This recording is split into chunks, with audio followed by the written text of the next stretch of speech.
If you've ever bought brand new tires or walked past a tire shop, you've probably noticed something odd. Thin colored lines running around the tread. Red, yellow, blue, sometimes even multiple stripes stacked together. They look deliberate, almost decorative, yet they disappear after just a few drives. Most people assume they're for branding, safety warnings, or maybe even quality indicators for drivers. But here's the thing, those colored lines aren't meant for you at all. They're not about performance, traction, or legality. In fact, by the time a tire reaches your car, those stripes have already done their job. To understand what they really mean, we need to go behind the scenes of tire manufacturing and a little bit into history. Right here, on History of Simple Things.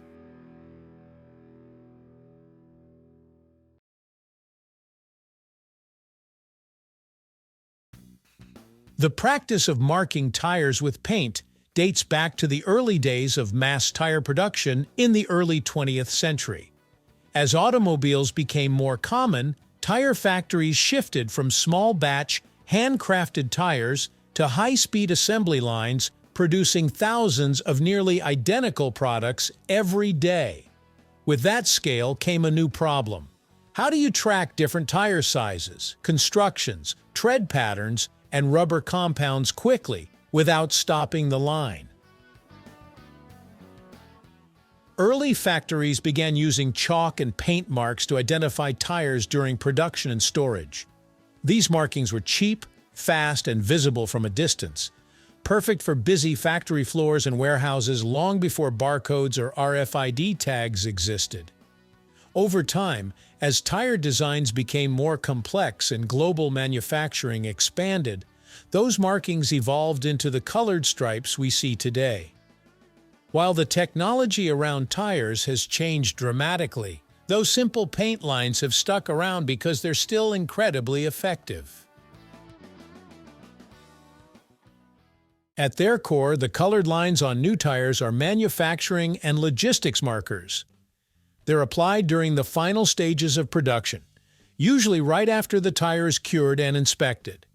Each stripe helps factory workers, warehouse staff, and distributors identify key information about the tire at a glance, without needing to read fine print molded into the sidewall. The colors themselves don't follow a universal standard. A red stripe on one brand's tire might mean something entirely different on another brand's product. That's because each manufacturer uses its own internal coding system. The stripes can represent tire size, tread pattern, rubber compound, production batch, or even the factory where the tire was made. In many cases, the stripes are mainly used to quickly match tires into correct sets before shipping, especially when dozens of similar-looking tires are produced side by side. You might wonder why manufacturers don't just rely on labels or printed codes. The answer is speed and visibility.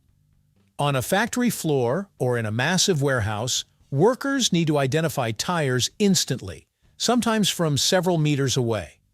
Colored stripes are easy to see, even in low light or dusty environments, and they don't require scanners, electricity, or extra equipment.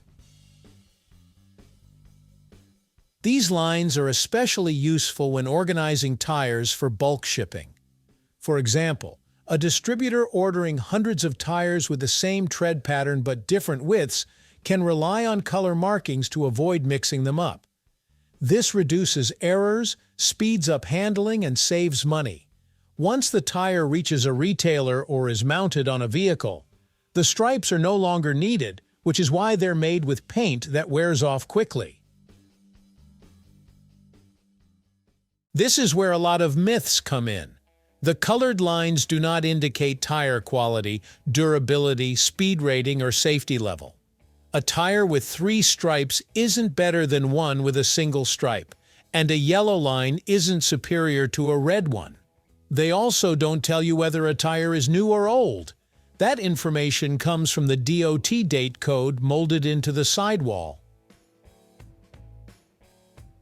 Another common misconception is that the stripes are related to balancing or alignment. That's not true either. While tires do have balance-related markings, those are usually colored dots on the sidewall, not long stripes across the tread. The stripes are purely about identification during manufacturing and distribution, not performance once the tire is in use.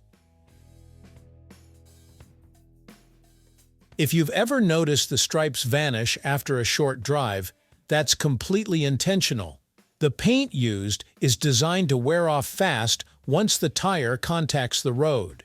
Manufacturers don't want permanent markings affecting traction, noise, or appearance. The goal is for the tire to look clean and uniform during normal use. In fact, if the stripes didn't wear off easily, that would be a problem. It could mean the paint is too thick or too durable, potentially interfering with how the tire grips the road. So when those bright lines fade away after a few kilometers, it's a sign that everything is working exactly as intended. In an age of digital tracking, laser engraving, and smart factories, it might seem outdated to rely on painted stripes. But the reality is that this low-tech solution is still one of the fastest and most reliable ways to manage high-volume tire production. Paint doesn't crash, doesn't need updates, and doesn't require training to interpret at a basic level. Many manufacturers now use colored stripes alongside modern systems like barcodes and computer tracking. The stripes serve as a visual backup, an instant confirmation that helps humans work efficiently alongside machines. It's a great example of how sometimes the simplest solution survives even in the most advanced industries. So the next time you see those colored lines on a brand new tire, you'll know they're not decoration, not marketing, and not a secret performance code. They're quiet little workers from the factory floor, doing their job long before the tire ever touches the road. And once that job is done, they fade away, leaving behind something most of us take for granted every day. It's a small detail, easy to miss, but it tells a bigger story about how modern manufacturing blends tradition, efficiency, and just a splash of color to keep the world moving. Thank you for watching. If you have suggestions for our next video, feel free to share them in the comments below. We'll be sure to give you an acknowledgement for your contribution. Thank you for joining us on this journey through the history of simple things. Don't forget to like, subscribe, and stay tuned for more stories woven through the smallest details.